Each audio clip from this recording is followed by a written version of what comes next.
but Affinity Designer doesn't have all the features that Illustrator does. Meh. Yeah, I hear you, Grandpa, but there's also some things in Affinity Designer that aren't in Illustrator. This text is a good example. Zooming in, we could see that it's very high quality, and this is all vector, and this is still all live text. So if you wanted to, you can change it to whatever you want. So just quickly going through here. So that is pretty nice. And let's take a look and see how we can get this effect. We'll start off by creating a new document. So go to File, New. Okay, that's the easy part. And then I've created a preset. You don't need to. Just need 3840 by 2160 at 72 dpi. And I'll go to the Type tool by clicking on it. And when I mouse over somewhere around the middle of the screen, I'll see a green dot and then a green line. And I click on that. I know I'm in the center of the document, and I could center my text here. Pick a size that we'll actually be able to see. And now I've downloaded a font called Made in Crimes from dafont.com. I just start typing in the first few letters and I get that font. And if I was smart, I would highlight my text first and then try it. Whoops, missed it by that much. And here we go. So this text could be a little bit bigger. So I'll click this and drag from one of these angles, and I'll hold down Shift. Sorry, not Shift, but Control, so I could scale proportionately. And now we've got some text that we could work with. Maybe it's a little bit big. Something like that should work. The thing we want to do is, if you're in the layers, just click on your effects tab, because this is where we're going to add effects. You got to select the layer. And the first one will be gradient overlay. So you never want to, or you usually don't want to start, and I'm hitting this cog here to see this option. You usually don't want to start a text style with just a black or white text. I like to start with maybe a gradient, or even just go to color overlay and pick a color that works for you. And okay, so in gradient overlay, we need to hold down Control and drag this thing down. Holding down Control, drags at 45-degree increments, which is nice. And then I click on this gradient picture here, and I could click on this stop on the gradient and click on its color and make this into a light blue, something like that. And the next thing is I'm going to go to the outline, turn that on by clicking the checkbox and select it so we see its settings. And I'm going to set this to, well, first of all, radius of 0 doesn't help much. I'm going to drag this up somewhere about there. Looks okay. And outside is good. Fill style, let's set this to contour. And you can see that's not bad already. So just make sure you select this so you could see its settings. And I'm going to change this. When we have a contour, we could change its gradient by clicking on it. Let's make this, let's see, let's go for like a magenta color. And then I'm going to click in the middle. I got to be careful because I can't click on this little line, but if I click under it, I get a new swatch or stop there. And I can make this, let's go with, I think that blue, maybe a little bit lighter. No, I think that was good. Let's go with that. Yeah, I think that works. If I want to bias it more towards one or the other, I could click in between and drag this. Actually, I think it was kind of good as it was. Let me maybe move this one a little bit. All right, and the next thing is clicking on this 3D, and it looks terrible at first, but with some finessing, we can get it to work. So I set the radius up to 100, and I'm going to go to the profile here because we have none, and I'm going to click this line here. And this is going to give us this chiseled look, this first one. I could make adjustments to it. And I want to. I just got to be careful that you see where the line is getting clipped and flat. We're not seeing any curve. We're getting a clipping on the front face is getting flattened out. So flat here means flat here, and I don't want any flat anywhere. So I'm going to bring this out. If I need to, I can add more points to the curve as long as I'm not getting any clipping. Okay, I think that's good. And I'm going to start adding some colors. And you can see if I bring the radius down, we're also going to get clipping. And let's just see what happens if I go try and overdrive this to say like 200. Yeah, you could do that. And let's go even further. Let's try 400. Yeah, I probably wouldn't though. I'd probably leave it somewhere at 100, maybe even just slightly less than 100, because that's giving you a little bit of that color kind of falling off from the edges. All right, so I'm going to take diffuse down. We're just kind of guessing at this point, so I'm going to have to come back to these probably later on. I'm going to bring the specular so we can see we're getting a little bit more shine and obviously shininess. We might have to tone that down, but we got a pure white. So let's just see if we add a color in here, how that's going to look.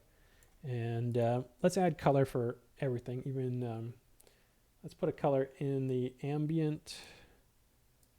Let's make this pink, and let's crank our ambient up, and you can kind of see that's kind of nice. Let's go with that. And we also can color the light. I'm gonna make this a yellow. I'm gonna adjust the position of the light here so it's more of a vertical. And yeah, let's take a look at some of these settings here. Maybe make this green a little bit brighter. And actually, I think I'm going to bring my radius. I think it's going to look better at 100 pixels. And just take a second look at my diffuse. Bring that back up a little bit. And I think we've set pretty much all the settings we can. Now this is a percentage, so if we try to overdrive this to like 200, it's going to max out at 100%. So any percentages only goes as far as their slider takes you. And yeah, I don't know if there's much more we could do here. We could try to see if we get a better look with a different color here, and always try and see what does look better. More saturated, a little bit darker. And I think we've got actually the light a little bit lighter color for the light is good. Maybe see if I could shift the hue around a little bit. Okay, yeah, I think that's about as good as it's gonna get. And you could always come back to our gradient and make adjustments to it. See if you get if you like that look better. Or maybe you want another color like a white, blue, and maybe go back to this white color. Actually, that doesn't really look that great, but maybe if we push these over here, and could always change the color of this. Shift the hue around just to see what kind of results that you can get. But I think it was actually a little better as we had it originally. Okay, so now the last thing I would do is look at this. The last few things I would do is kind of add like some extra little lighting effects. So if we go to the inner glow and we bring its radius up, we kind of get this rim lighting effect, which we could change the color of if we want. And the intensity, I think the intensity kind of adds like it expands and adds contrast. So I'm going to leave that. And screen, maybe if we go to add, actually that's kind of blowing it out. I'm going to go back to screen. and maybe go more towards a yellow color. All right, and we could always increase the radius too if we wanted to show up more. But I think that's probably good. Before and after. So yeah, I think that's good. We got outer glow. This will make it look like not like it's lit, but like it's kind of a casting light. Let's bring the radius up. We can't see it. We need a color first of all. We also need, actually, I'm going to set this to normal for now, just so I can see it a little bit better. And I think I need to overdrive this slider. Yeah, so that's good. So now we see that. And inner shadow. So this is an interesting one. This is supposed to make it look like it's darker inside, but I'm gonna use it a little bit differently. Let's set this. I think screen worked good before. Let's use screen again, and we need to try to think. Should we use? Let's use like a light pink color, something like that. And let's bring the opacity for now to 100%. Increase the radius. It's kind of hard to see, so I might want to bring the intensity up to give me a little bit of contrast. And now I could see it. And I just want to hold down Control and drag this and bring the offset. So I want it to be not coming down like this. So I'm going to Control and drag my angle upwards, and now when I bring my offset, I can get this look here. Now it looks like it's kind of reflecting light from underneath, and that's good. So I'll bring the radius and I'll drag that up a little bit. Nah, I don't want to do that. I think I need to take the intensity and bring this down, something like that. Maybe I'm going to pick maybe a little bit lighter of a color. Let me see. Maybe yellow is going to work better, and intensity coming down, something like that. And I could see how that looks. And I think that looks good. If I want, I could turn on this outer shadow, and I'm going to